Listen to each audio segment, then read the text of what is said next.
अर्थ जीवनयोग या चॅनलच्या माध्यमातून आपण आज खूप महत्त्वाची अशी माहिती बघणार आहोत. श्री स्वामी चरित्र सारामृत या ग्रंथाचे 3 अध्याय का वाचावे याबद्दल मार्गदर्शन. सारामृत वाचताना आपण भूतकाळ, वर्तमानकाळ आणि भविष्यकाळ हे या 3 अध्यायातून समजावून सांगितले आहे. पहिला अध्याय आपला भूतकाळ. भूतकाळ म्हणजे जे आपल्या जीवनात आधी घडून गेलं. या अध्यायातून आपल्याला शिकवण दिली जाते, जे घडून गेलं त्यासाठी दुःखी होऊ नका, कारण जे झालं ते बदलता येत नाही. आपल्या पूर्वजन्माच्या कर्माचं सुद्धा यात विशेष असे स्थान आहे.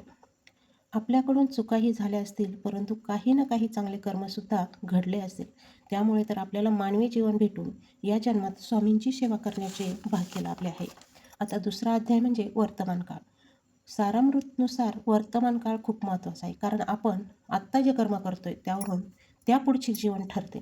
बघा, आज आपल्याला माहिती आहे आपण भूतकाळात काय चुका केल्या, त्याच चुका आपल्याला वर्तमान काळात सुधारण्याची संधी स्वामींच्या सेवेने मिळते. त्यामुळे स्वामी नामजप करा. या कलियुगात हे खूप महत्त्वाचे आहे. आता बघूया भविष्यकाळ. पुढे काय होईल ही चिंता, हा प्रश्न म्हणजेच भविष्यकाळ. या काळाचं आपल्या हातात काहीच नसतं.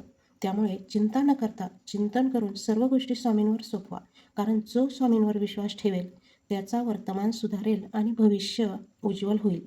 माहिती आवडल्यास चॅनलला लाईक, शेअर, सबस्क्राईब आणि बेल आयकॉनचं बटन दाबायला विसरू नका. आणि श्री स्वामी समर्थ कमेंट बॉक्समध्ये लिहायला विसरू नका. श्री स्वामी समर्थ.